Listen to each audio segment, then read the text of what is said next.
Howdy, everybody. This is Steve Megatron here, or Captain Phillips, as it were. If you're listening to this episode right now, this has actually been stuck in my queue to edit for a year and a half. Yeah, you listened to that right. So what happened is a lot of busy stuff happened around the time that we recorded this. I didn't have time to go back to it. This is kind of my reintroduction to Future Imperfect, as it were, for Altered Trek. So Mike and I are discussing it, and we're looking at Star Trek The Next Generation, Season 1. And I also wanted to cover the LCARS segments like I used to do on Future Imperfect. So that was another thing that I was kind of waiting on because I wanted some AI with that, specifically for the female computer sound. So anyways, if you're hearing this episode, that's why some things may be dated if we talked about certain things. So without further ado, this is episode 1 of the rebooted Altered Trek. We will start having new episodes at the beginning of the year. However, things can change. So just bear in mind, and hopefully you like the discussion that we have in this episode. Hi, this is John Delancey, and you are listening to the Geekcast Radio Network. Only go where no one's been. Tune in now, let's beam in. Voyager and Next Gen's light. Altered Trek warps in flight. Hello and welcome to Altered Trek. I'm your host on this adventure into the stars. I am Captain Phillips, and joining me on this adventure into the defiant fascination with Star Trek is the Ferengi Great One, TFG1 Mike. the Ferengi Great One. That's awesome. It's going to probably change every episode too. Probably. We are here. Holy crap. And it's a good thing we removed stuff off of this feed because the last episode was episode 86. This is episode 87, which Star Trek The Next Generation launched in 1987. I didn't plan that at all, but it's kind of nice that it turned out that way. It is kind of funny. So we're starting off in Star Trek The Next Generation, which ran from 1987 to 1994.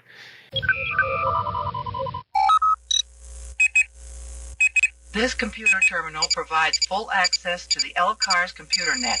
It can be operated both by voice and keypad commands. Initiating update. Star Trek, The Next Generation's maiden voyage, sets the stage for a bold new era. Captain Jean-Luc Picard, a thoughtful leader with a haunted past, steers the majestic Enterprise D. His diverse crew includes the brash Commander Riker, the enigmatic android Data grappling with his humanity, and Counselor Troy, who offers a unique perspective through her empathic abilities. The season throws them into a whirlwind of galactic encounters. Picard sparks hostilities with the Borg, a hive mind species on a relentless quest for assimilation. The crew also confronts the Romulans, their cloaked warships a constant threat. However, diplomacy isn't forgotten. The introduction of the Ferengi, a race obsessed with profit, presents cultural clashes and opportunities for understanding. Closer to home, Data's existence sparks ethical debates about artificial intelligence. The arrival of his evil twin, Lore, further complicates his quest for belonging. The season also explores the weight of Picard's past through encounters with a powerful being named Q, who tests humanity's worthiness to explore the cosmos. Through these adventures, The Next Generation establishes its core themes. The crew confronts complex ethical dilemmas, pushing the boundaries of exploration while upholding the ideals of the Federation. They grapple with the complexities of first contact, forging new alliances, and confronting ancient grudges. As the season closes, Picard and his crew have charted a course for a future filled with wonder, conflict, and the enduring human spirit. Please confirm deactivation request. Deactivation complete. Now disconnected from this terminal. Likely you'll have heard a short clip called an LCARS moment, or Library Computer Archive I forget what it was totally, but I'm the a terrible LCARS, Star Trek fan. folks. Yeah, the LCARS. But anyways, it's the library computer system. There'll be some informations on TNG, but as we get into this, it was the first new series of Star Trek ever. And with it came a lot of the same hatred that came with like Discovery, with, you know, it being the newest iteration, only this was more competent, at least in my mind. The series ran for 7 seasons, 176 episodes, 2 of which are feature length. And the time span is 2364 to 2370. So this series spawned like many, you know, spinoffs. It had Deep Space Nine, Voyager, you know, to some extent Lower Decks and Picard. So yeah, it's a pretty iconic series on a whole. Plus, it just won at the Saturn Awards a Lifetime Achievement Award. This show did in the cast. Nice, that's awesome. So as we get into this, what are your thoughts on like this as a whole before we kind of dig deeper? I just want to say, you mentioned 2364 to 2370. If either one of us were alive in 2370, I'd be 390. You'd be 384 years old. Weirder things have happened. True. Absolutely. So my thing has always been, like you said, a defiant fast. It's always been we each have our own things. Some of the times the things that we like, we both like them, kind of thing. And I don't dislike Star Trek. Not at all. It's never been my go-to. That's why I like doing a show like this, where you get one person who is quote unquote, and even I say quote unquote, but we know you're an expert in Star Trek. Dude, folks, if you, in the last 15, 16, 20 years that he and I have been friends, you'll know, you know, there are some nights where we're not even recording podcasts. He'll talk my ear off about Star Trek Online for 4 hours. So he's the definitive fan here, you know, on this show. I'm kind of the newbie because I was 7 when this show debuted. I remember watching it, and honestly, all as I really remember is the opening credits. I don't remember any plots. I remember loving Geordi, and I remember loving Worf as a 7-year-old. I thought they were awesome. They were my 2 favorite characters. I liked Picard. I liked Riker. They were okay. But other than that, this is fresh for me. This is all new to me. And I like podcasts that do that have someone who has seen it over and over and over again versus someone who has never seen it and is experiencing it for the first time, because you get 2 different sides of the Star Trek or any fandom spectrum kind of thing. Mm-hmm. So when I went into this pretty fresh. I had there wasn't like, oh, no, please. It was exploring the galaxy when your grandfather was in. There's none of that. Not yet, anyway. Not yet. Not yet, anyway. But yeah, so I don't know any of this. So I'm learning about this as we go. And you have been saying to me, as I've been telling you, and and we'll mention this later in the show, we have a Altered Trek Facebook page, and I have been posting screenshots as I was watching season 1, and you have been telling me, season 1's it's not that great. So the others are. Other than 2 episodes out of the 26, I could do without. There's one character in season 1 that I just want to throw out the airlock completely. Like, I wish he hadn't survived all 7 seasons. Yeah, I know. We'll get into that. So that's my opening, pretty much. There's only 2 episodes out of these 26 that I will never watch them again kind of thing. Everything else I enjoyed. Are there episodes here that I may go back and watch? No, not really. But I enjoyed experiencing Trek first time. And I love the way the characters interact with each other. Yeah, I mean, there's actually quite a lot here between like I love a lot of the characters. Like there's a lot in there that's different. There's a lot that is kind of just reminiscing on some old Star Trek TOS aspects. But on a whole, I don't dislike a lot of it. Like there's some episodes I'm like, I could do without any of that. There's actually I would say about half the season I really don't care for. Huh? And the thing is Roddenberry was pretty heavily involved with season 1 and 2. And then after that, his health had kind of gone downhill and they'd kind of ousted him anyway. Like he was in there for part of season 3, but not really. They'd kind of already booted him by that point, and it was like a year or two before he died. And because they made it like a memoriam to him in Star Trek 6, The Undiscovered Country at the beginning, because he'd passed away at that point. And it was going on concurrently with TNG, which is why some of the sets were actually reused from Star Trek 6 to TNG during that time span. But yeah, so as I guess we get into this, how do we want to do this? Do we want to go like kind of brief thoughts on each episode? Do we want to? Yeah, that's kind of what I was thinking. Kind of, I said to you off air, I said we're basically going to Boy Meets World this, so from Podcaster Meets World. So that's pretty much.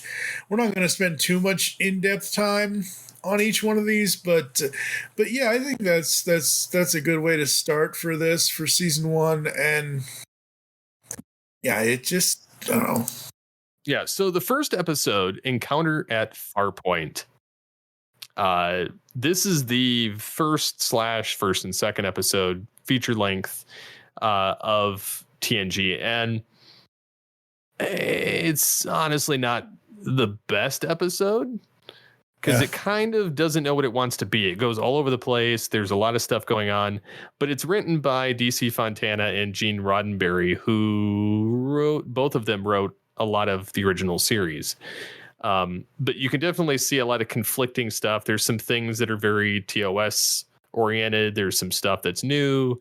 I guess the reason why they did the saucer separation in this was they wanted to make sure it was different enough from the original series, but they also wanted to establish it early so they could use it. So they had this expensive footage because they were like, if you don't do it in the first episode, it's not going to happen in the series. And so they established it, which is why the shot is pretty much frame for frame, like as it goes through later on. And they use it like a handful of times, but it's definitely used pretty, frequently. And then of course we get Q, the omnipotent extra dimensional being who has a fascination with humanity. Yeah. Or a defiant fascination with humanity. I was gonna say, yeah. But yeah, I mean, so what did you think about this episode? I liked it. I thought I forgot that the series started with Q. Completely had forgotten that. And what I will say also is that why we're not doing the original series, folks, is because we like this more. But also, I remember as a 7-year-old going into, being 14 when the show ended in 94, my dad, and I love my dad to death, but my dad would watch the reruns on whatever UPN or Big 58 or whatever channel was in Louisville that the Star Trek TOS and I'm like, this isn't Star Trek. Where's Kirk? Or where's Picard? Where's like who's that 20-eared bastard? Like, what? This is not my Star Trek. So, yeah, as much as I respect TOS is not something I want to waste time with. I don't say that to be super negative, but That would be a waste of my time, I think. You could Well, and get to be somebody honest- else to come on for that one. Well, and to be honest, the original series is super hit or miss. Okay. Like, I think if we ever covered it, I would do like, the best episodes of the series Mm. rather than force you to watch the entire series.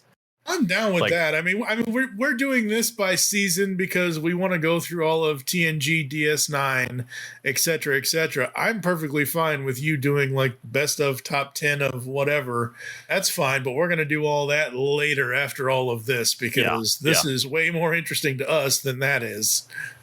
Well, and to be honest, I grew up with this show. Like, I didn't see it when it first launched, but while it was still airing, it was kind of one of those Sunday evening things because it used to come on at like 7:00 on Sunday evenings, and we would sit there and watch it every Sunday night.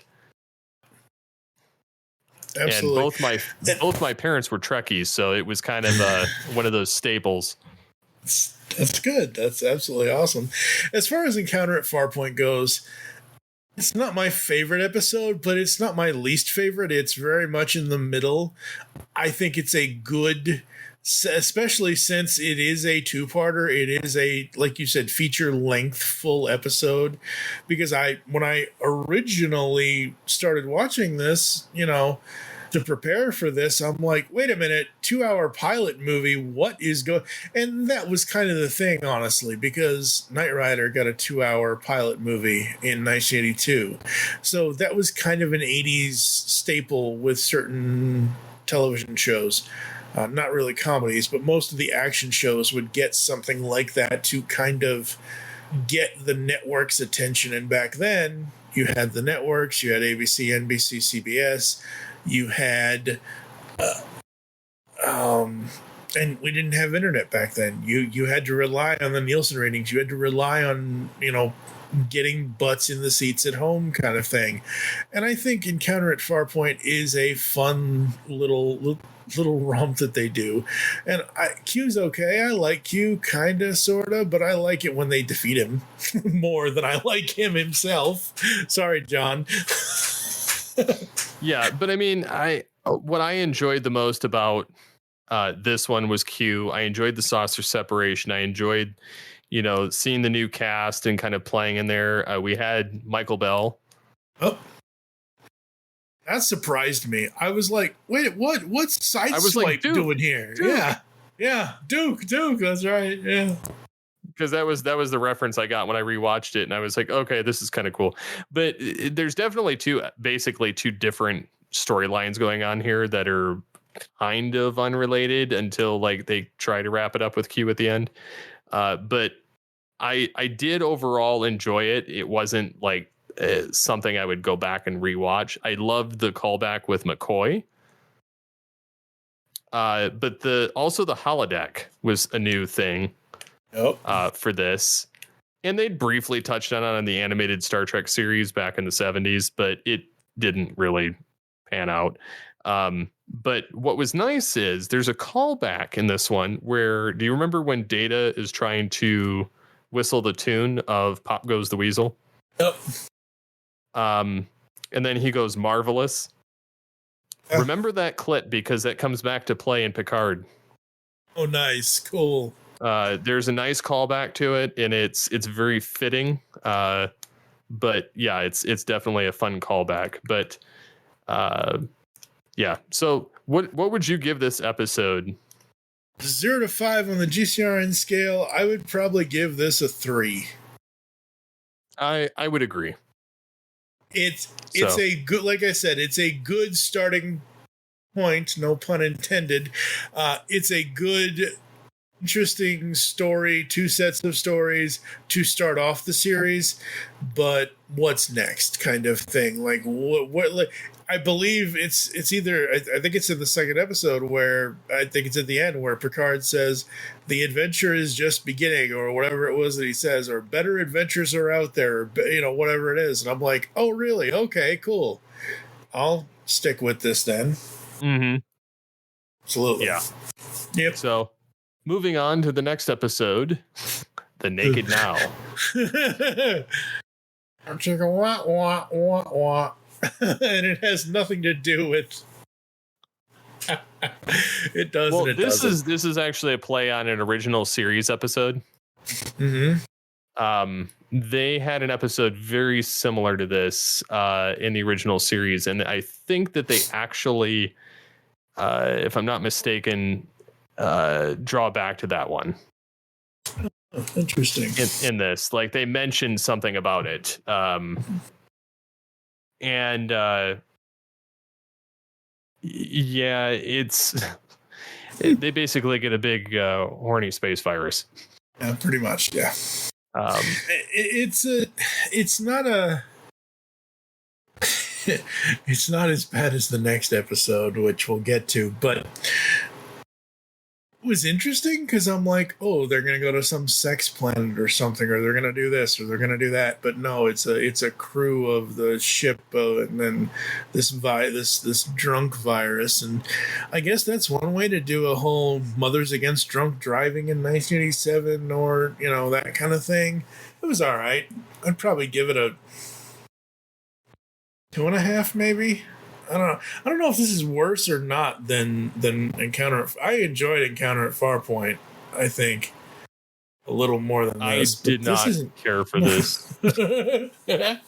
I was like, okay, because I mean, Tasha Yar, walking up to Data. Are you, are you fully functional? Aren't you? And he's like, I'm fully functional and programmed in many techniques.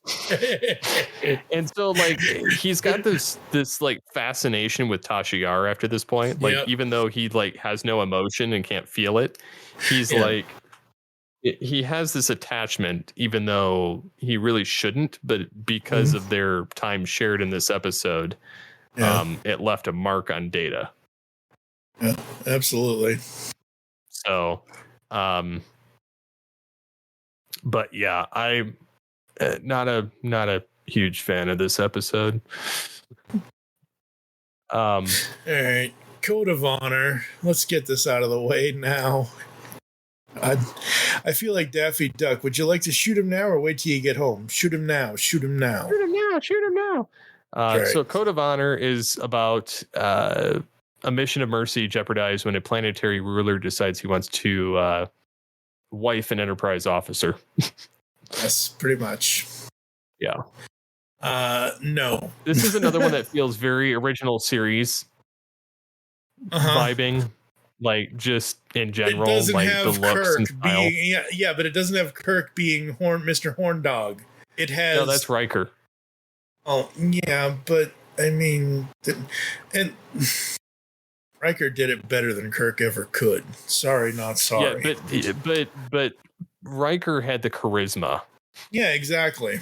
That he could pull it off just with the boyish smile, even with the beard. He just kind of pulled it off. But anyways, we're gonna get to the beard, folks, because holy crap.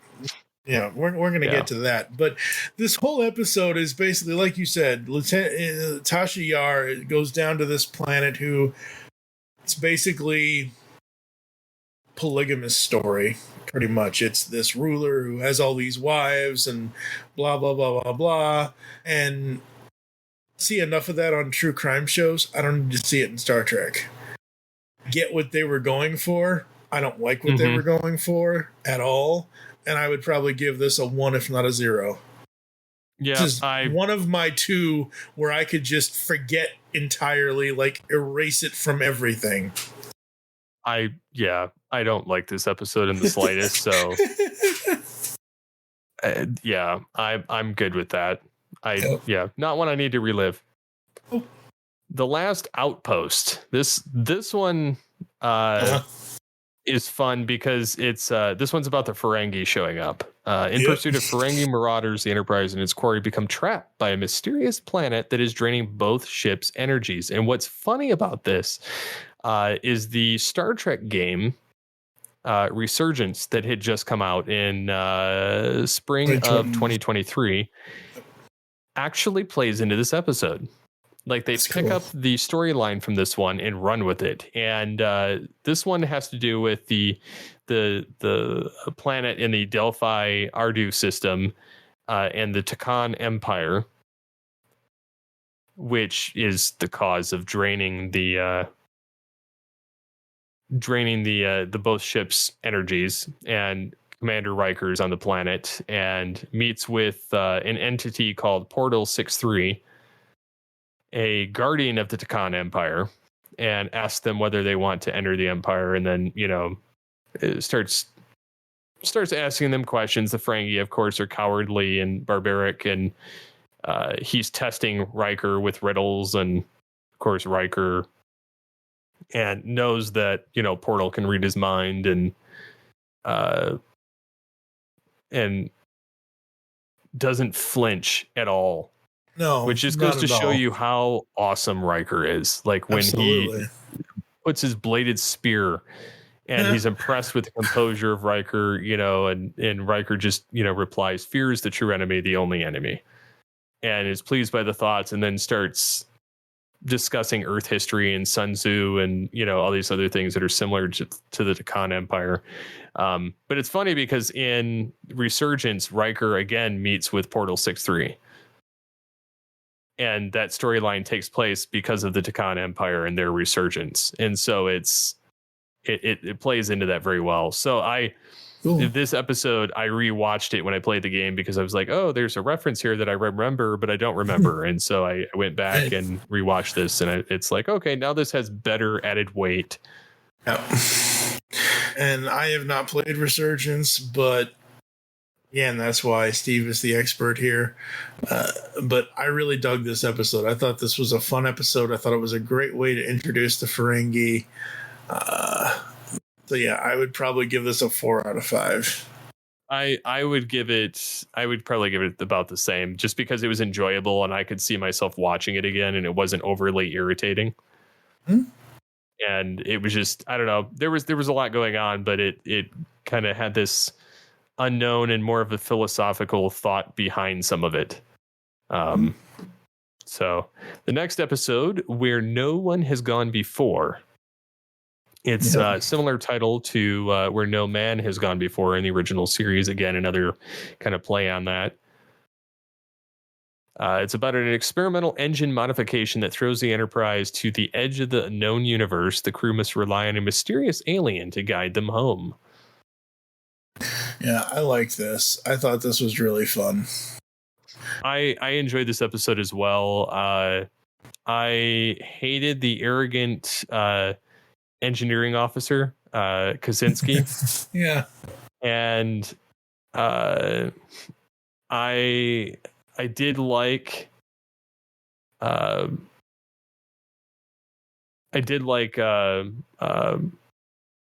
Argyle, or the Traveler. I mean, the Traveler. Yeah. This was an interesting way that they brought the Traveler in, and he kind of shows up again later in TNG, at least one or two more times. And there's a thread that gets pulled with Wesley with him that will eventually tie into a episode of the original series, as well as in Star Trek Picard. So again, another episode that has repercussions later. Yeah, exactly. And the funny thing about this, as much as you say you don't like Kaczynski, and I agree with you, he's an ass. The whole time I was watching this, I'm like, where do I know that guy from? Where do I know that actor from? His name is Stanley Camel. And where I know him from was he played one of the bosses or one of the executives or whatever. He played Bruce Teller on Melrose Place. So Star Trek and folks, I'm going to make every connection I possibly can to Star Trek with everything else that I know, because I don't know Star Trek that well, kind of thing. But it's just one of those things where you see an actor or you hear an actor's voice and you remember you start trying to remember, and you're like, where do I know them from? Let's go to IMDb and look them up. And yeah, but he's had a bunch of stuff done in his career and everything else. So very, very cool. Absolutely love that. But yeah, Kaczynski, whatever. But yeah, I enjoyed this episode because it had the elements of the Enterprise being shot across the galaxy, and it was more so that the Traveler could get home. Yep. And then he sent them back. Yep. And I would probably also give this a 4 out of 5. I would too. The only thing that bothered me is when Picard speaks to his mother. Yes. Yep. Because it's like his dead mother, drinking tea in a corridor. And, Yeah. What's funny is they retconned this in Picard season 2. Oh, jeez. They totally it was they totally either ignored it or because this never actually occurred. I mean, but she never made it to old age either. Yeah. So then they explain that in Picard season 2. So again, there's another tied to Picard season 2 with this episode. I would give this, again, a 4 out of 5 as you did. Absolutely. Absolutely. The next episode, Lonely Among Us. While transporting delegates, an alien life form wreaks havoc on the Enterprise computer and begins to take over the minds of the crew.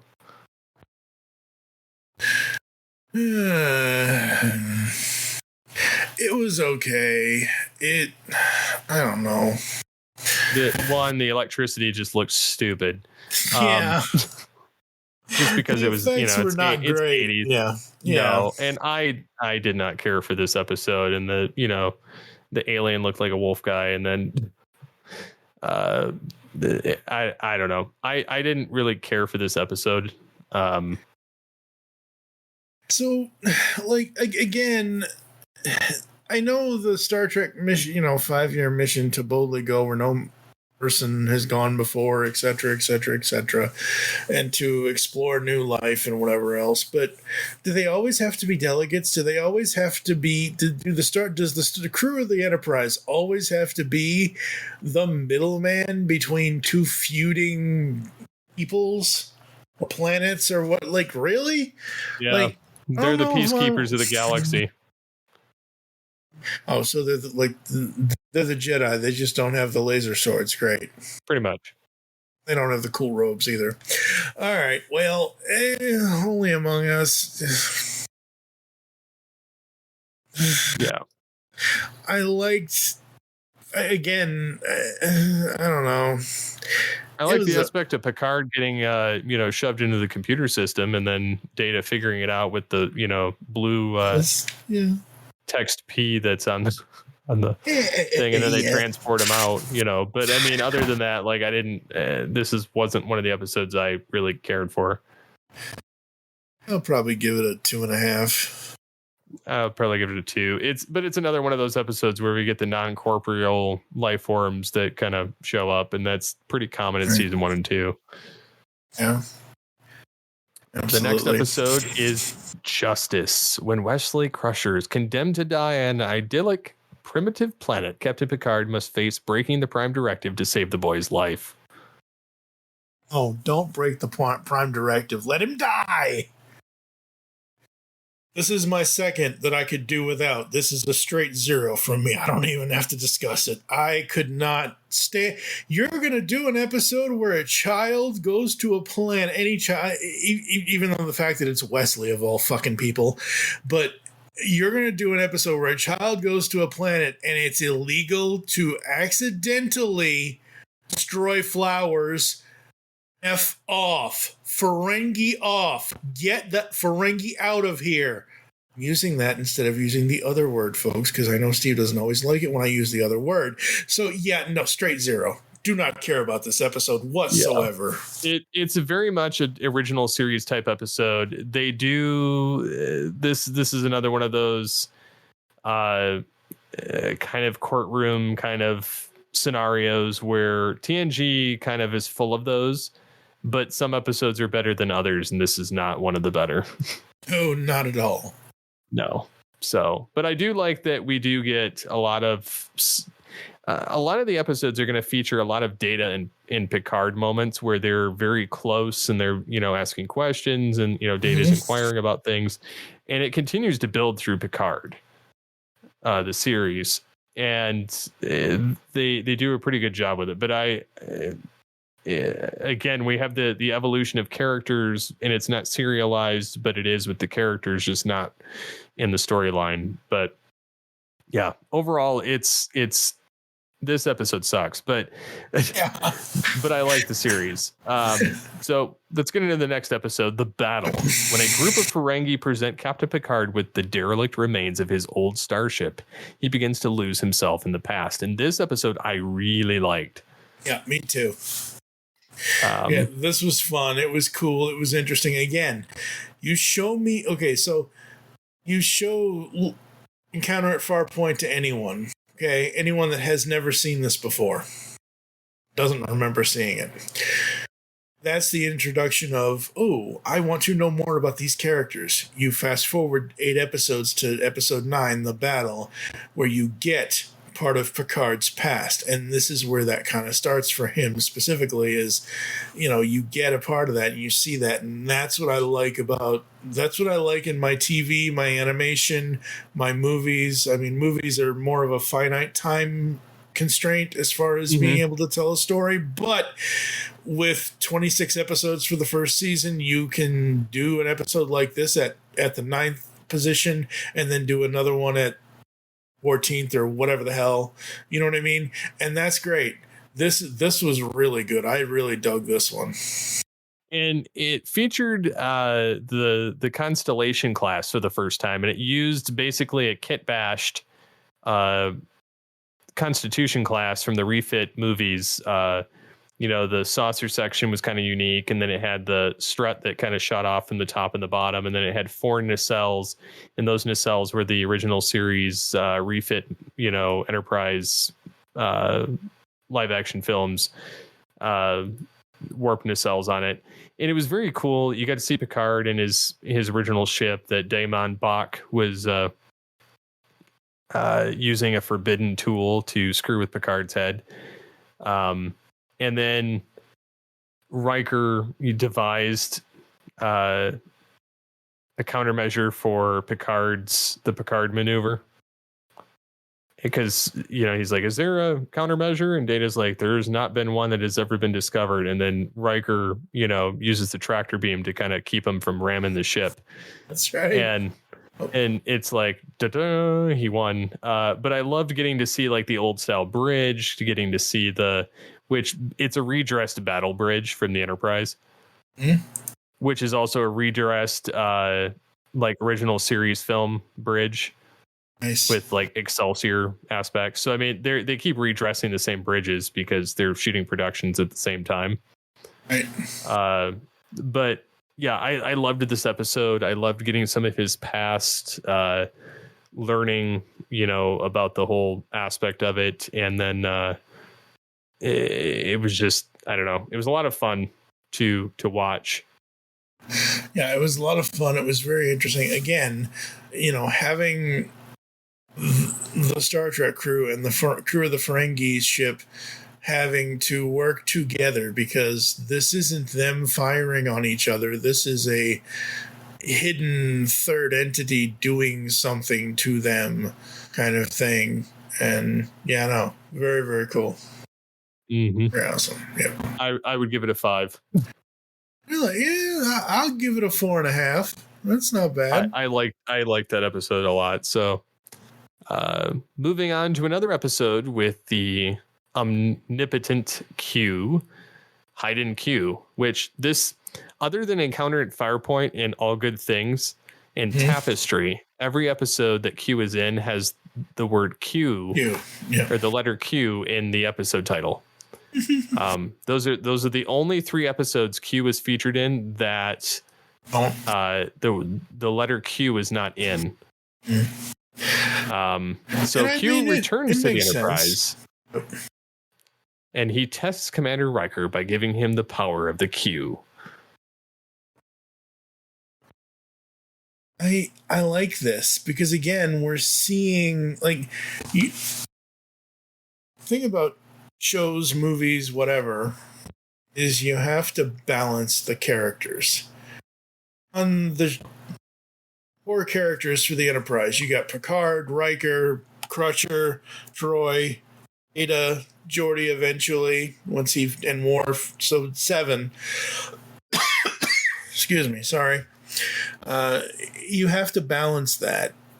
And again, like you said, Riker is the more charismatic. Like, Picard can be charismatic. He can be when he wants to be, but he's also very stoic.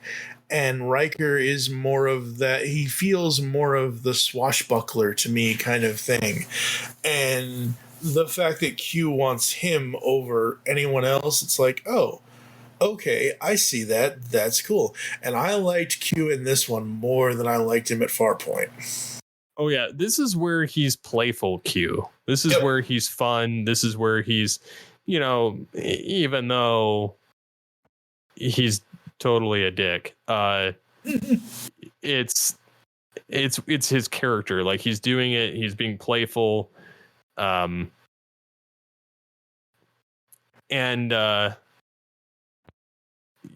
I mean,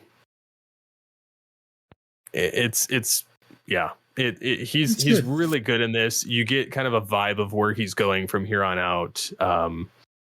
But it's funny because he's, a Marshal of France in this, and he's very reminiscent of Trelane from the original series.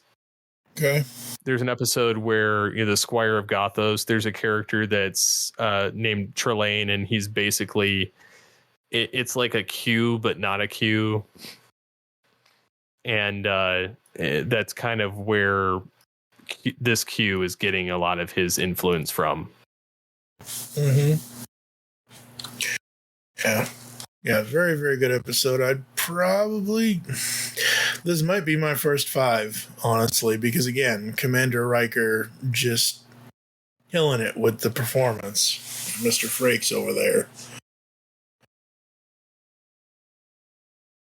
Yeah, and Jonathan Frakes is, he's a treasure in everything that he's in, but he's a talent, that's for sure. Absolutely. So, what would you give this episode? Iden Q, 5, hands down. Really dug it. Absolutely good. I will give it the same. Yup. Moving on, we have the episode Haven. Tensions mount as Counselor Troy's arranged marriage nears, and her mother takes a liking to Captain Picard. Meanwhile, a plague ship threatens the planet where they are meeting. And I must also say that Troy's mother is Majel Barrett Roddenberry, Gene Roddenberry's wife. And she shows up again, throughout TNG and then into Deep Space Nine for an episode. But she also played in the original series as 2 different characters. Nice. She played number 1 in the pilot episode with Captain Pike, who Rebecca Romaine actually plays the character of now. And then she also played the Enterprise computer in the original series, and pretty much through everything before Discovery. Very cool. Everything before the recent series that have come out, like she played the Enterprise computer on literally everything. Nice. And they even resurrected her voice because she created a library of her doing all of the speaking for the Enterprise computer stuff before she died. To supply them with enough that she could be used on anything forever. Yep. So she shows up again in Picard season 3, but on an older starship. But she also played Christine Chapel in the original series. So nice. Very cool. Yeah, that's all great. This episode, not so much. I concur. I'm so over episodes of television about arranged marriages. I understand that's part of certain people's culture and things like that, but it's just not something that interests me. It's not going to get like a super low score, but it's very middle of the 2.53, somewhere around there. It was okay. It was nice to see where Troy comes from. That's great, but just the whole arranged marriage aspect, I'm like, I've seen this a million times in the last 40 years. I don't need to see it again. Agreed. Mm-hmm. I don't care about that episode, so I'd give it like a 1. Mm-hmm. The next episode, The Big Goodbye. Captain Picard and some of the Enterprise crew get stuck on the holodeck while on their way to an important diplomatic mission, and of course, the holodeck malfunctions. As will continue to happen in perpetuity for the rest of the series. Yep. Well, I want to say really quickly, from this point to episode 15 of the season, this is my sweet spot so far. Like these from Big Goodbye down to Binary. I'm just going to call it Binary because I'm not going to do 100008. I just did. But yeah, all of these episodes, I really dig them. We're going to get into each one of them, obviously. With Big Goodbye, I just like it because they get stuck in the holodeck and we get to see them outside of, I mean, technically Picard's in his uniform for a little bit, but like, and Dixon Hill, really? Wow. Like, that's kind of cool. I like that. I think it's fun. Oh, I love when they get in the holodeck and he plays Dixon Hill. He even plays the character for the last time in Star Trek First Contact. That's right. One of the reasons why we're doing this podcast, folks, is so I can remember this, and I'm not going to tell the whole of this story, but 1996 was First Contact, right? First Star Trek film I ever saw in theaters. And I'll tell that story once we get to... Second for me. Okay. Cool. Yeah, I'll tell the rest of that story when we get to the TNG Films episode, which is way down the line. But yeah, no. Big Goodbye. I enjoyed this. I thought it was fun. And I concur. I really enjoyed. I really enjoyed how it played out. I liked the getting to see the repercussions of the holodeck malfunctioning, and then I loved how basically the villains took themselves out. Yeah, pretty much. As they disintegrated on the way out of the holodeck, which is funny. Absolutely. I'd probably give this a 5, honestly. I really enjoyed it. I would as well. I love anytime they get into the detective stuff in the holodeck. Yeah, absolutely. So the next episode is Data Lore. The Enterprise explores Data's home planet, Omicron Theta. They find his brother and the dark secret he carries. The crystalline entity. Oh, Lord. Yes. Which shows up again at another point in TNG. Mm-hmm. I really dig this because it's one of those things where, again, it's a character builder thing for me with Data and figuring out that he has a twin brother or twin android or twin whatever kind of thing. So, yeah, I thought this was interesting. And I like the way that Brent plays the two different characters because they are different characters, even though they're twins. Very different. Oh no, I agree. I did not like this episode just because it's lore, and I really didn't care for the character in this particular episode. I liked him when he showed up, in subsequent episodes after this, but I didn't really enjoy him here. But it's funny that they found out that his memory module, his positronic brain, was a type L, which is different from Data's, which I think is like a type M or something, or something else later. But anyways, but Data can't use contractions, and Lore can, which is partly what gets him caught. Yeah, he cannot use contractions at all.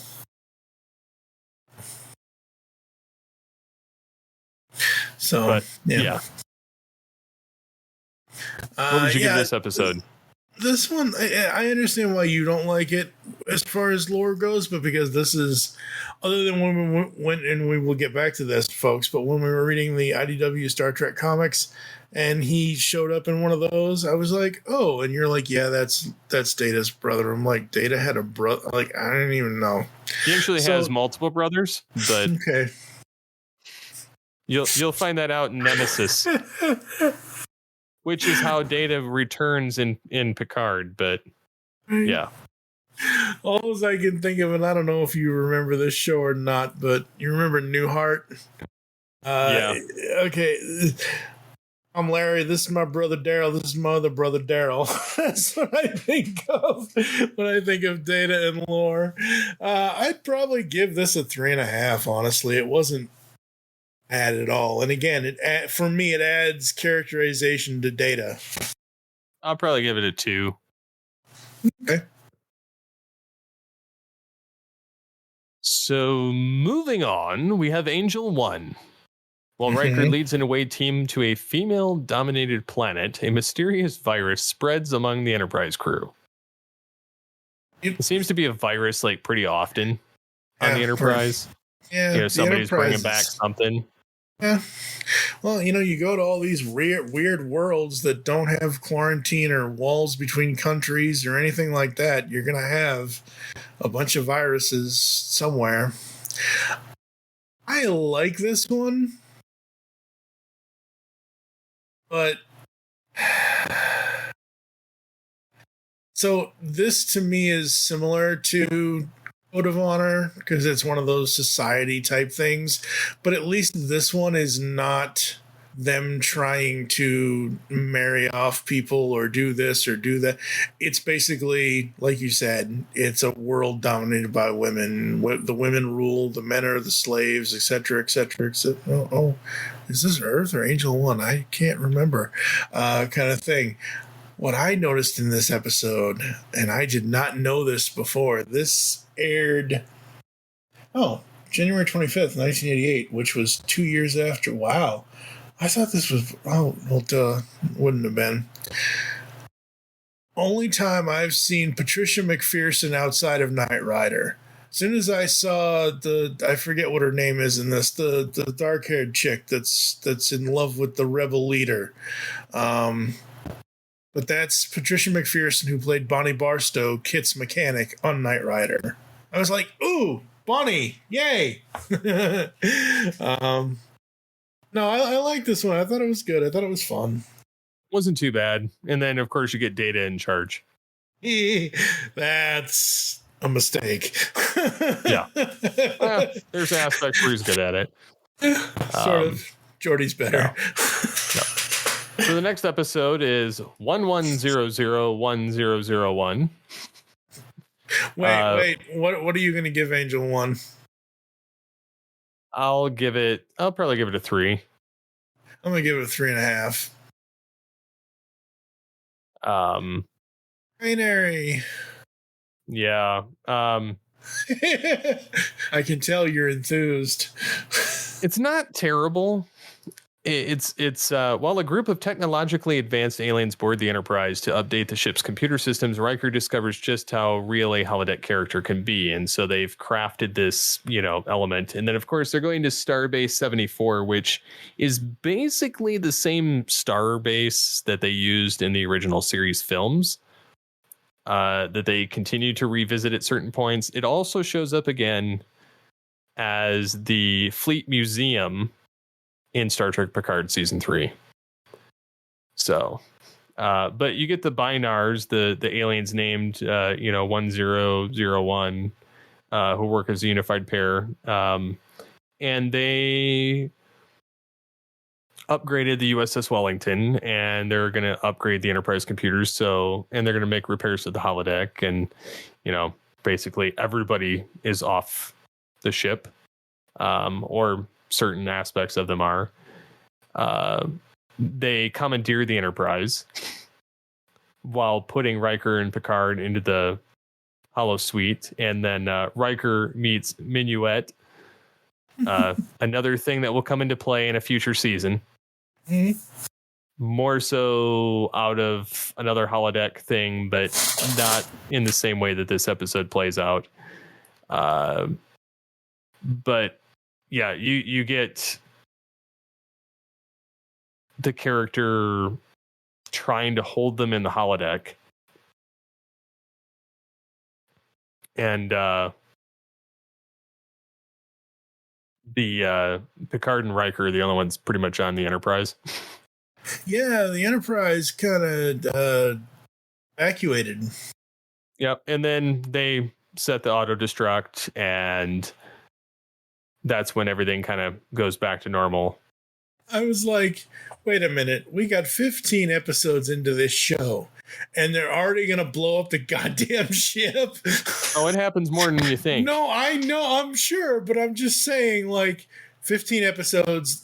Look, if Star Trek TNG happened today, 15 episodes, they blow up the ship, that show's not coming back for a second season. Or it will with a different ship. But they don't even give the show 15 episodes anymore. That's my point. If they give it 15 episodes, they wouldn't get 15, they'd get 10, and then they put it on a cliffhanger. But yeah, they eventually return to the starbase, and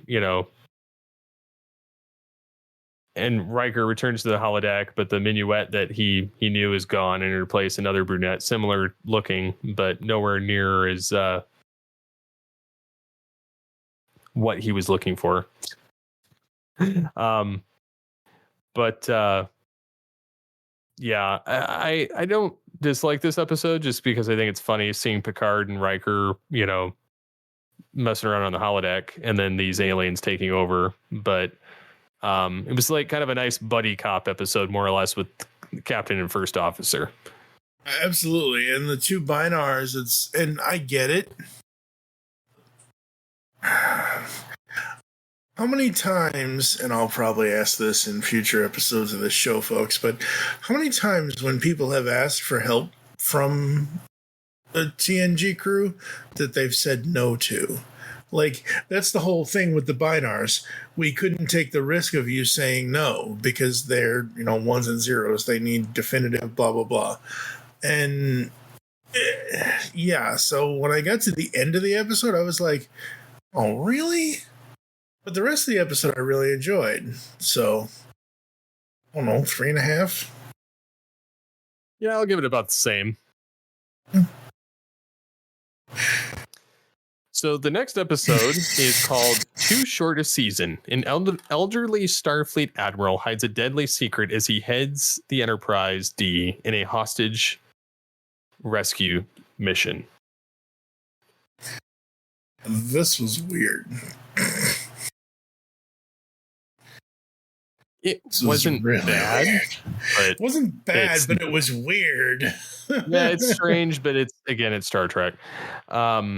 He looks like the first thing I thought when I saw this, because when I saw this episode, it was much later and it was fresh off of seeing, X-Men. I was like, oh, it's Charles Xavier's floaty chair. Yup. Because it's nicer than the one that Captain Pike got stuck with, but it's still a mobilizer chair that floats and hovers. And I was like, oh, he's basically Charles Xavier, but scrawnier and and he has hair.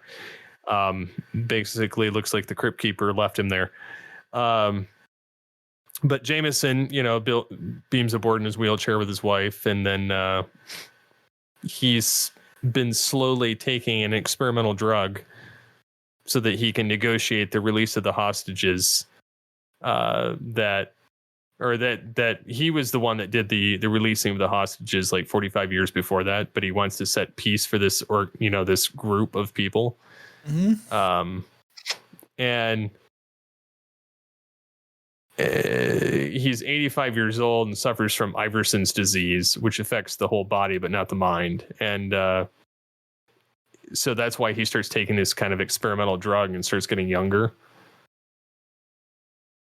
that he got from Cerberus 2 that rejuvenates him. And so he eventually gets out of the chair, gets younger, and then, dies because of his stupidity. But he dies of young age, though. Yeah.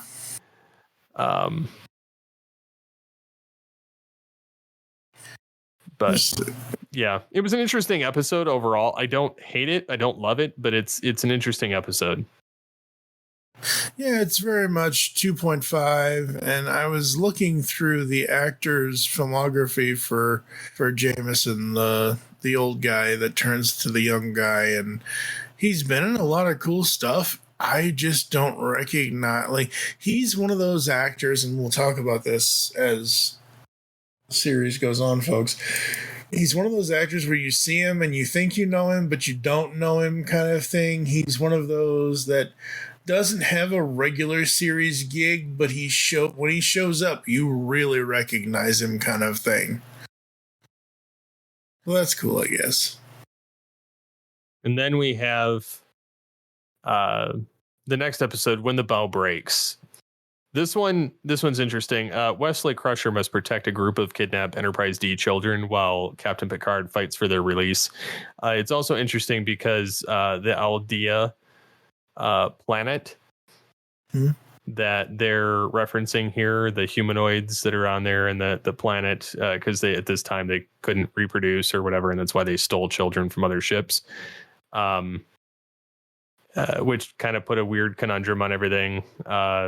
And then Wesley, being the tinkerer that he is, can't leave things alone, and that's why things kind of get discovered. But the Aldea thing is kind of funny because there's a Star Trek fiction site called Star Trek Theurgy that uses Aldea as like a kind of like their stomping ground, like hideout, Risa type thing at one point.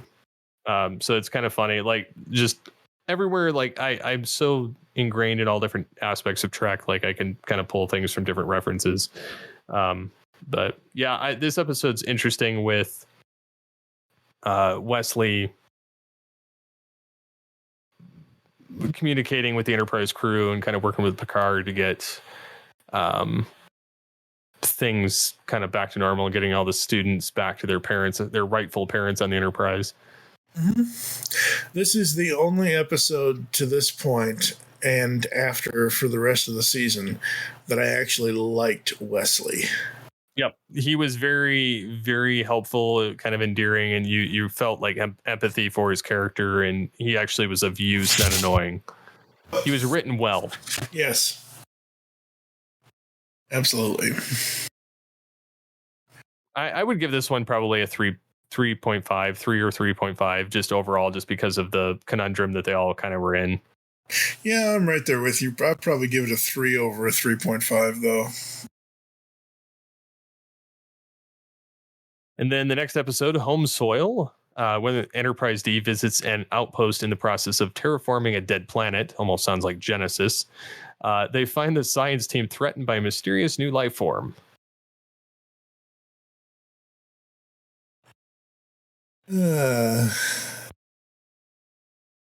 Interesting. Another crystalline life form.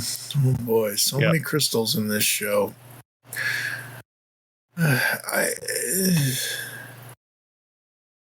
Wait, so this wasn't... Didn't this have more to do with Geordi or Data or one of them? Wasn't there a specific character in this that got more than the rest? I swear. Yeah, it was Geordi and Data had a lot to do with this one because it was very much a scientific thing, and then there was a lot of aspects because there's like this laser thing, and there's a life form that's kind of communicating with the computer, and it's these crystals and whatever microbrain type thing. I liked it. Yeah, It was good. yeah, it was okay. Again, for me, another probably 3, most likely. Yeah, I'll probably give it the same. The next episode, Coming of Age. Wesley Crusher faces the Starfleet Academy entrance exam on Relva 7. Representatives from Starfleet Command conduct an exhaustive investigation into Captain Picard and the Enterprise crew. Oh boy! All right. This is an episode that we get Remick, and he shows up again later for a different reason, and so does Quinn. Yeah, they do. Yeah. So yeah, we'll get into that when that time comes. Yeah, I don't much care for Remick, but I don't either, or Quinn. But yeah, this is definitely an interesting episode. Huh? Especially when they were going around interviewing different crew members. Yeah, that was fun. About Picard. It's almost like they're setting something up here that may or may not come to fruition. Yeah, they could find nothing wrong with the Enterprise. And then of course you get Wesley doing the psych test with everything, and on his training, and he wasn't too bad in this either. Yeah, he wasn't too bad, and he was fine. And just those early episodes in this season, like, and I understand why Picard doesn't want children on the bridge. They don't need to be on the bridge, etc., etc., etc. Doesn't matter if it's Beverly's kid or not, kind of thing. But just I don't know. Some of the earlier stuff with Wesley was like, shoot him out the airlock already. He's getting better. Picard does give him a message, that even though he failed the exam, as long as he did his best and would improve next year, he, doesn't need to worry about it. Yeah, true. And reminding him that the only person he's competing against him is himself. And so, yeah. And then you get another piece of backstory of Picard saying that he failed the test the first time. And Picard, I think he was being if I recall this, because it's been a little bit since I watched it, at least recent. They were trying to see if Picard would become commandant of Starfleet Academy. That's what they were doing. Which he does eventually do that in Picard. Yeah. Not commandant, but he becomes a different position, like the head of, Starfleet Academy or something. And so it's either way, he still eventually does it, but it's when he's old. But yeah, this episode wasn't too bad though. I would probably give it a 3. Yeah, I'm right there with you. Heart of Glory. Worf's loyalties to Starfleet are tested when 3 fugitive Klingons come on board the Enterprise D. What do you think about this Worf. one? Yeah, Worf. Gotta love Worf, man. And again, we get more story with the Klingons and more, like, we haven't seen too many. We've seen some of the Klingons, but not too many.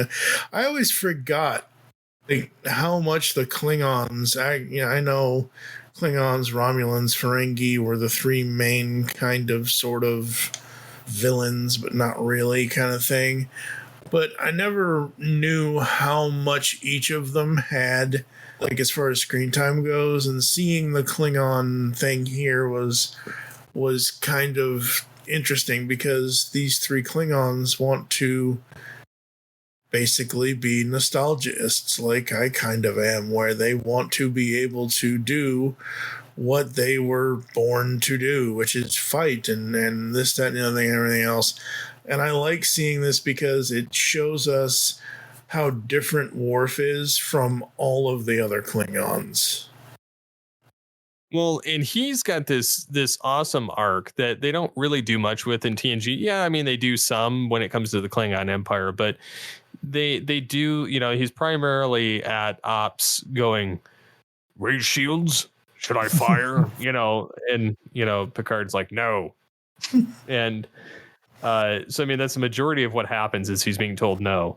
And then they give him more to do in Deep Space Nine. And then in Picard season 3, he gets even more, he's he ends up being one of the most fleshed out characters. Plus, Michael Dorn has been in the most Star Trek episodes ever. Yeah. Between TNG, Deep Space Nine, and he's in Picard season 3. And then he was in Star Trek 6, The Undiscovered Country, as well as the other Star Trek 4 or Star Trek 7, 8, 9, and 10. So nice. Yep. So yeah. But Very cool. this episode's interesting because you get some of the backstory of the Klingons and more of Worf and how he relates to them. I'll probably give it a 3.5. I'll probably give it about the same. It's not my favorite, but like I do enjoy when Klingons show up, which we'll get more of. Absolutely. The Arsenal of Freedom. Geordi LaForge leads the Enterprise D into battle while Captain Picard and an away team are trapped on planet Minos, taking fire from a dangerous automated weapon system. Okay. We get it. Oh, man. Like, I thought this reminds me of, and this was after that, so, yeah.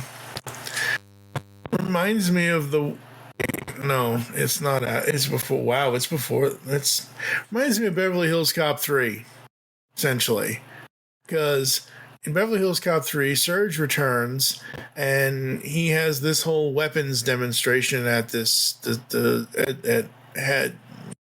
whatever Happy World or Hippo World or whatever the hell the world's called in Beverly Hills Cop 3. That's what this reminds me of, is the hologram popping up and telling you all about this weapon or that weapon, and get your credit cards ready now, or put your money in the slot, or oh Lord, buying a gun, like nope. And there was I thought it was nothing. kind of interesting how this episode, like, Riker deduces that this is not like a real captain he's dealing with. Yeah. Yeah, no, Riker's good. Pretty sharp. Yeah. That's great. The actors and figuring the stuff out, that's great. Just the overall plot, 2. I don't know, man. Maybe I've watched too much TV, and going back to some of these story plot lines, it's like, I know we can't get anything different now because this was cutting edge for the time, but I don't know. Characters I like, story not so much. Yeah, and then you get the robotic system, the Echo Papa 607. Yep. It's an advanced weapon system. It's funny because in Star Trek Online, you can actually get this as a tool to deploy. Oh, nice. And I have it. Of course you do. So it's fun. Yeah, of course I do. I like my drones. That's right. But yeah, I mean, this episode is not my favorite at all. Like, I mean, I get it, but it's... No.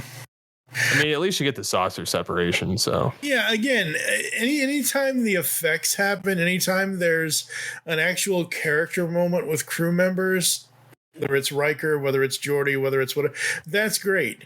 The fact of the overall writing and the plot of this episode, I can tell you right now, that from episode 21 to 23...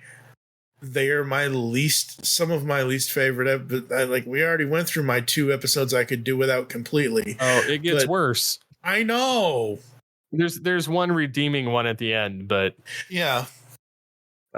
I do like how, Picard and Riker arrive on the battle bridge, and LaForge is like about to get up, and Picard's like, as you were, Yeah.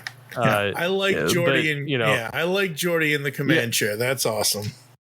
Yeah, but he gets to do that again in Picard season 3. But the Enterprise, he regards like the Enterprise was in one piece. When he gave it to him, he would appreciate it being returned to him in the same condition. Oh, that was good. Yeah. So I mean, I don't know. I love stuff like that, especially snarky Picard, which I know Patrick Stewart was. He was not. He took the role very seriously and didn't actually have fun with it until after The Best of Both Worlds, where they were going to write him out. Ah, nice. Okay. So, but yeah, I mean, I'd give this probably 2.5. Yeah. Give it a 2. Symbiosis. After the Enterprise D rescues a freighter crew and the ship's important cargo, Captain Picard faces a difficult dilemma: uphold the Prime Directive or save an entire civilization from exploitation. 1.5. Don't lie. I don't do drug episodes. No, I don't like this either. Not with Star Trek. Even though I haven't watched as much Star Trek as you have, I do not need a trade dispute between two neighboring planets of which I agree with Crusher. I'm on her side with this one. Nope. Yep. Nope. Just say no, folks. Just say no. Yep. Right. Speaking of which, moving on. Yeah. Skin of Evil, a rescue operation to save the lives of a shuttle crew, becomes complicated thanks to a malevolent entity, and one Enterprise D crew member pays the ultimate price in their rescue, which this I would have never seen happening in a TV show. Like the death of a main character in the show, but also just creepy alien, which it's funny because Riker, when he's sucked down into that, like he said, yeah, that was not a lot of fun going down into this pit and getting covered in the black muck and yeah. So so I'm a person, folks, that does not do creepy. I'm not a horror fan. I'm not a keep bugs away from me. Just no. This episode wasn't as bad as another episode we'll get to as far as my creepometer, but I was curious to see who did the voice of the goo, and it was an actor by the name of Ron Gans. He passed away in 2010. He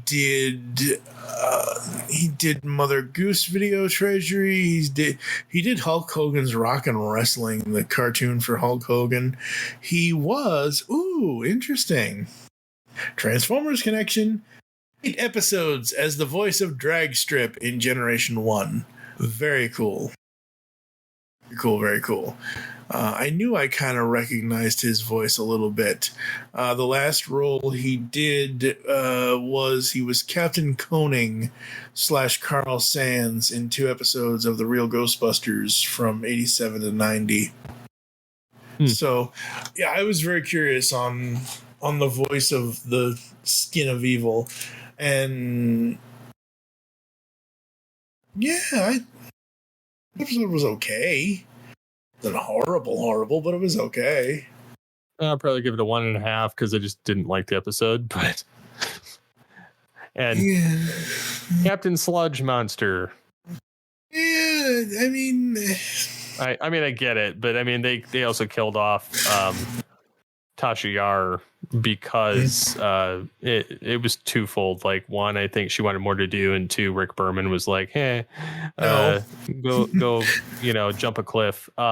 And because like there's 2 different stories. Like, she's like, on the one hand, like, she was unceremoniously removed from the show. And was told to turn in her comm badge on his desk. And then, like, more recently, like, he was like, yeah, I still have, it's sad we removed her. I still have her comm badge on my desk. And she's like, you fired me.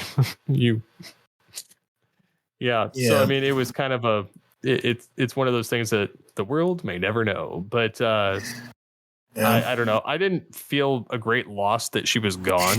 No. I didn't really care for her character. I actually like when she came back as Sela better. Mhm. It fit her personality better. Like I don't know. I just didn't like her as Tasha Yar, and I liked how they elevated Worf.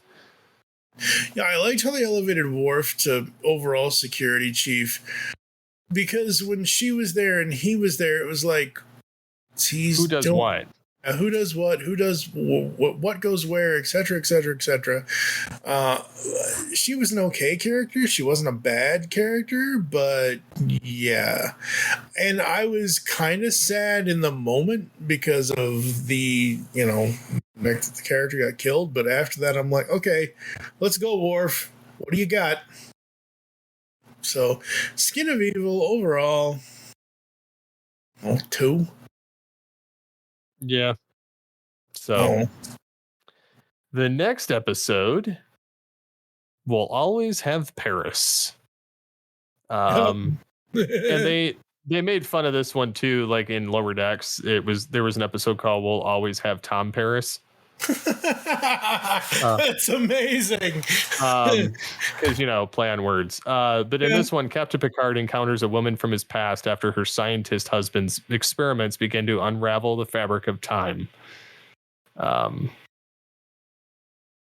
This is, of course, the one where you see the 3 datas at the end. Yes, which is very, very cool. Love that. Yep. I always thought the episode was funny because the woman's name that plays Janice Mannheim shared a name with my mom. Really? When she was married to my dad. So it's funny. Like Michelle Phillips. Yeah. Michelle Phillips. Yeah. So it was just kind of funny. When I saw her, it was like, funny. But yeah, it's still funny. But yeah, she's shared television with a lot of other Star Trek alumni. Among them being Shatner, Richard Hurd, Ricardo Montalban, Stephen Collins, like some others. So yeah, it's fun. But anyways, yeah, as far as the episode, it's fun to see Picard, kind of reminiscing with her and looking at Paris and joking about not going back and, how they've both changed and things like that. But this episode's not terrible. I do like that Data figures out the distortions and is able to correct the time continuum. Yeah, that is cool. That's very cool. I'd probably give us a 4, actually. I really enjoyed this one. Mm-hmm. And again, it's another Picard, backstory.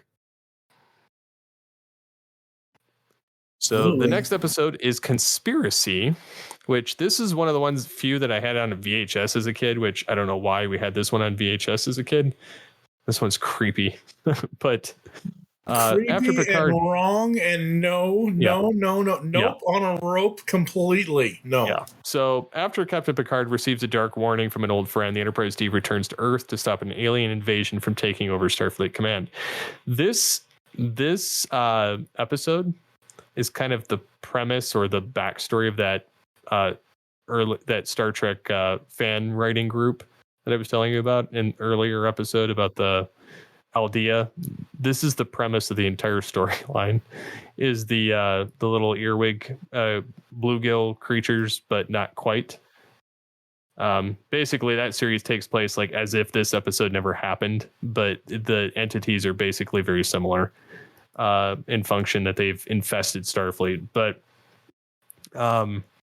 But yeah, you get Code 47, you get Walker Keel, an old friend of Picard's who's on the ambassador class Horatio.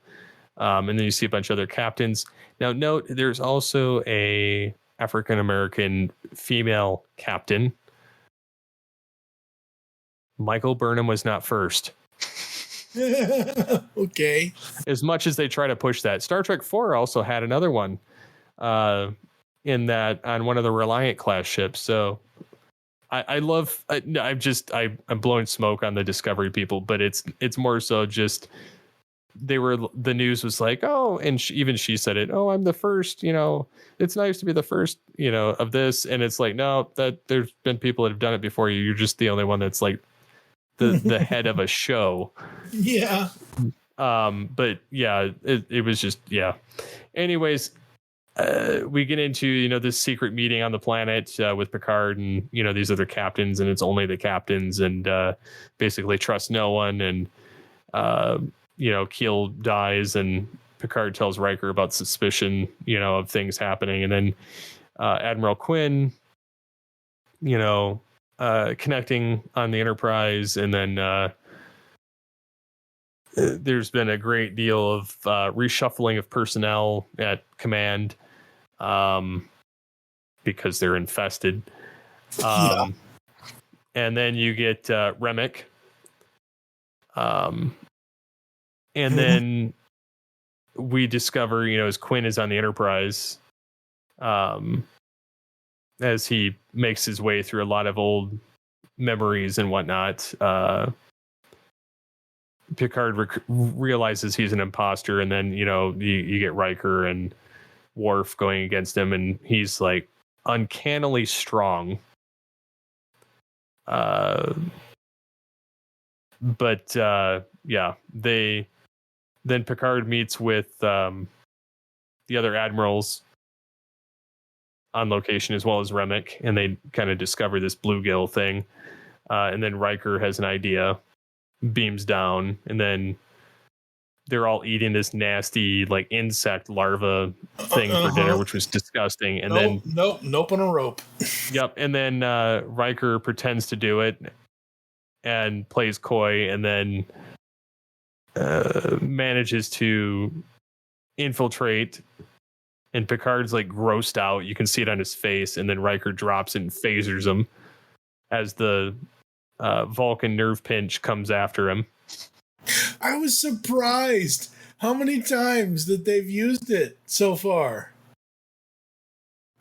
Isn't this the second time they've used it, or is this the first time? I think it's the first time in TNG. Okay, they used it a lot in the original series. Obviously, because Spock is the Vulcan and blah, blah, blah. But, like, I was really surprised that they used it here. I was like, holy crap. Now, they do use it again later because Picard and Data can use it. Very cool, very cool. That's awesome. But, yeah, so they open fire, then they, take them all out, and then Remick is kind of sitting there all gross in a chair, as a creature crawls up and enters his mouth, and he swallows it, which I was like, what? We mean you no harm. We seek peaceful coexistence. And then they just open fire, knocking Remick back into the chair, and then they aim higher and destroy his head. The creature is in his chest. And it's a huge mother parasite in his gut. Like, he's basically not even Remick anymore. He's like this creature. And then they burst the outer, explode his chest cavity. And then the large creature breaks through, with a bunch of parasites trickling behind, screaming. And then they're kind of grossed out and they phaser it out. But that's not before there was a transmission sent from the mother creature. Okay.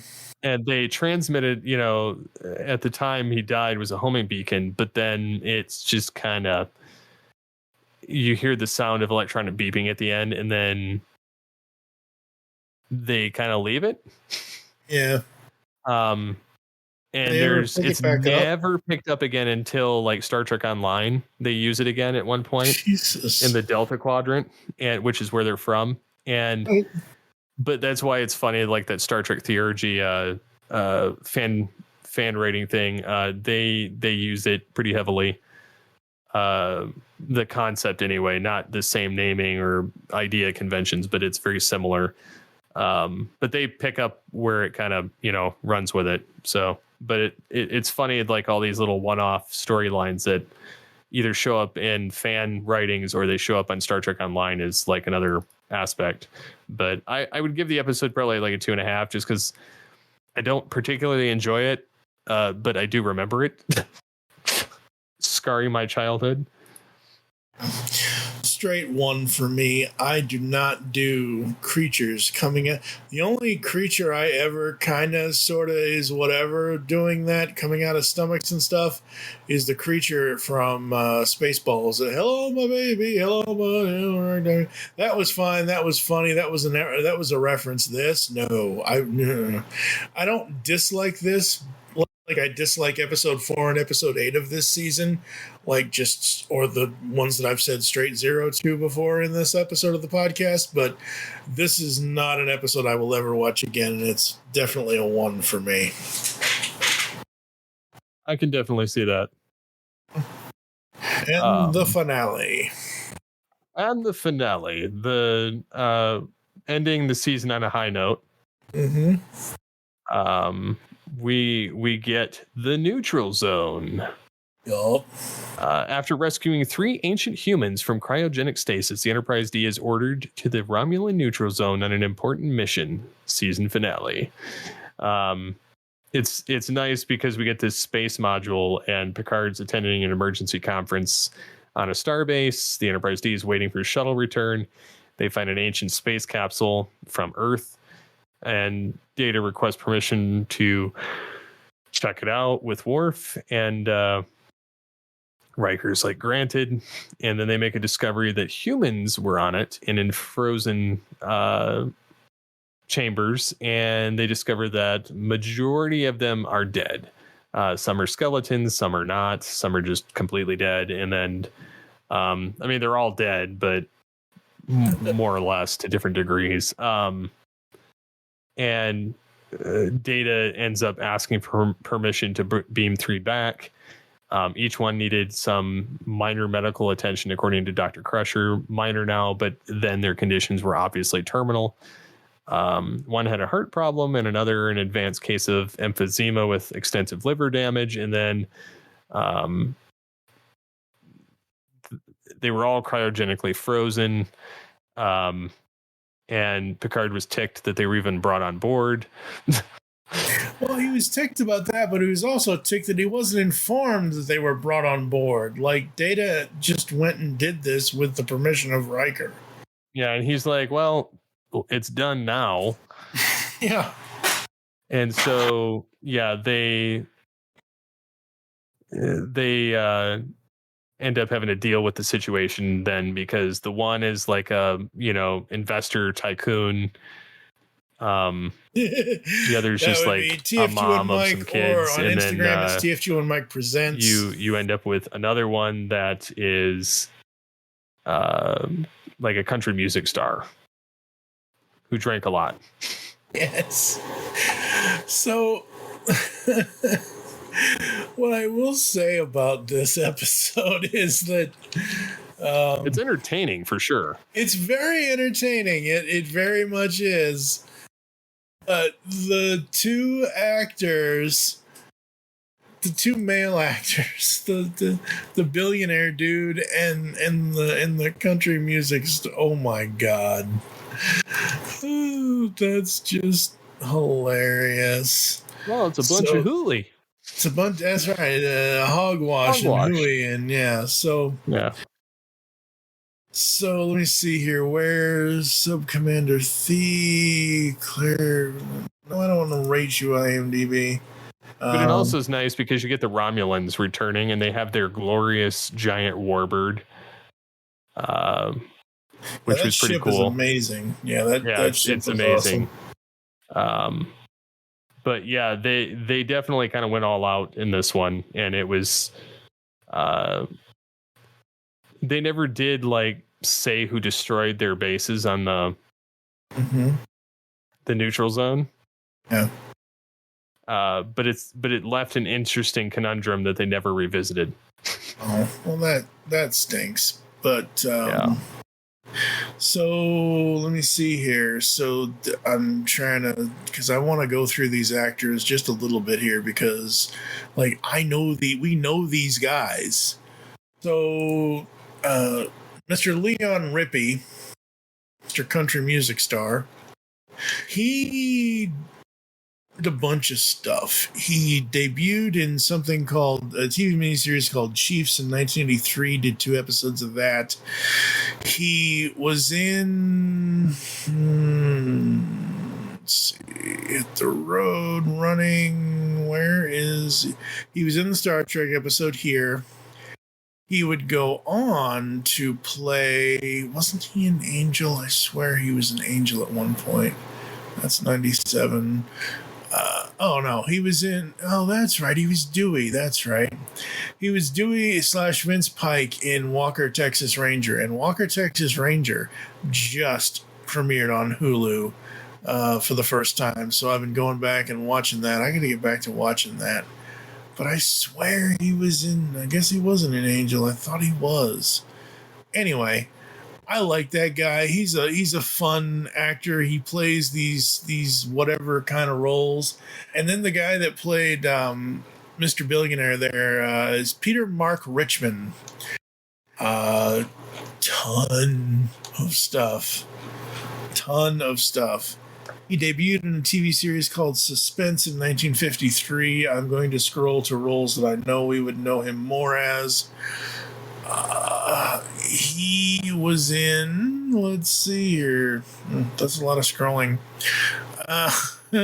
He was in Galactica 1980. He was in The Incredible Hulk. He played Ellis Jordan for 1 episode in 1981's Incredible Hulk. He was in The Love Boat for an episode.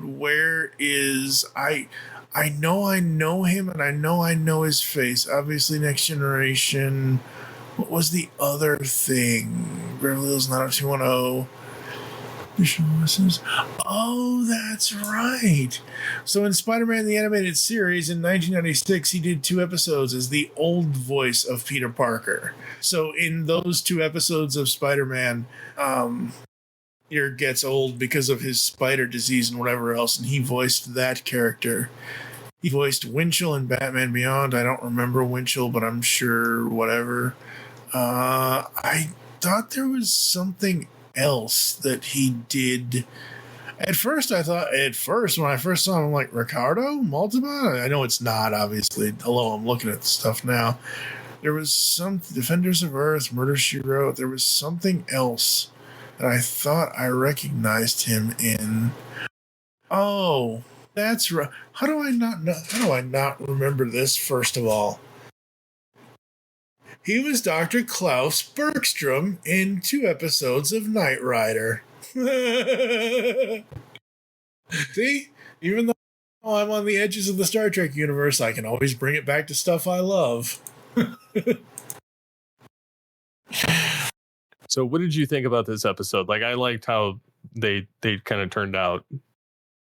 I liked it. I liked the finale. I love the closing of the finale where Picard is like, no, we must not go backwards. We must move forward. That is our directive, to go forward into the future. Like, I love that. I think that's great. I think ending this with the neutral zone and kind of leaving it on a cliffhanger is kind of cool. I thought that was great. I will say that I haven't fully delved into season 2 yet, but I've watched the first 5 minutes of the first episode of season 2, and holy bearded Riker! That didn't take long. Because I remember when I first watched this, I was like, he's clean shaven. What is he doing clean shaven? I've only ever remembered him with his beard. And in season 2, we get the beard. But yeah, no, season 1, the finale was cool. Season 1 overall, I don't know if it probably won't be my favorite, but out of the 20, Hayla, if I only have 3, episode 4, 8, and what's Conspiracy? 25? 25? 25. 3 episodes out of 26 that I absolutely would never watch again. I think there's maybe one other one in there, but still, 5 episodes out of 20. That's not bad. I really enjoyed this. I had fun doing it. It was great. It was a great watch. I never once wanted to turn this show off watching season 1, and you kept saying to me, season 1's not the best, season 1's this, season 1, and it may not be the best, whatever, but for me, it was damn good for the most part. It wasn't that bad, but I mean, yeah, I'm kind of spoiled. I've seen better. So yeah, very spoiled. So I guess we should throw it to an ad break really quick and then come back to close. Yeah, we can do that. So we'll be right back after this.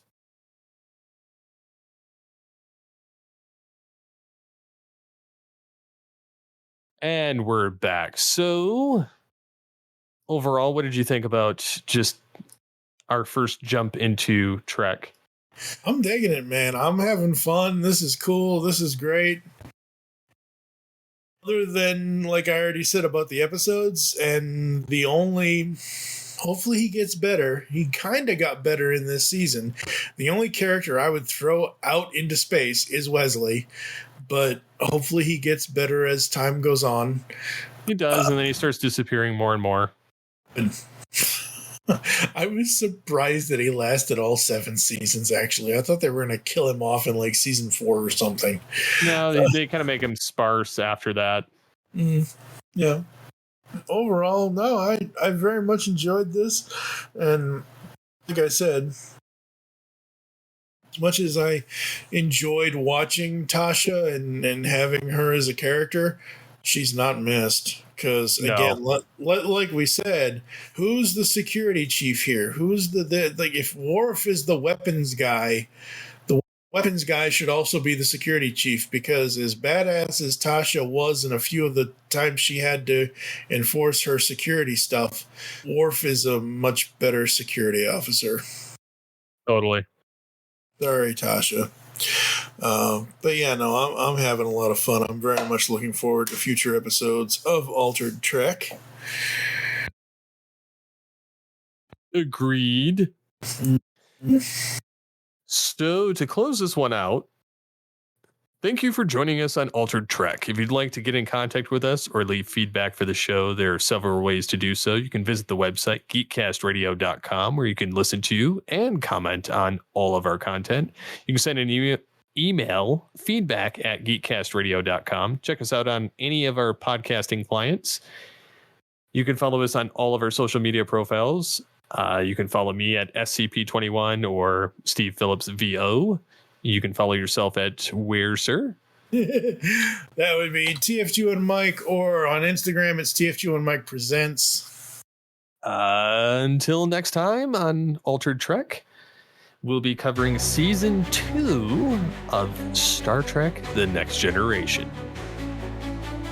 Floating in the void out here, starship fair and shining clear, new adventures every day in Captain Phillips' way, walking through the unknown space, galaxies await our chase. TFG1 Mike on the mic, reviewers ready for a hike, fully go where no one's been. Tune in now, let's dive in. Voyager, next gen's light, Altered Trek warps in flight. Starfleet launching cosmic dust, engaged thrusters full of trust. Planets turn around and round, exploring new worlds we found. Altered Trek warps in flight. Starfleet launching cosmic dust, engaged thrusters full of trust. Planets turning round and round, exploring new worlds we found. Captains sharing phasers set, echoes from the stars we met. On this trek through time and space, podcasters' hearts will never race. Fully go where no one's been. Tune in now, let's dive in. Voyager, next gen lights.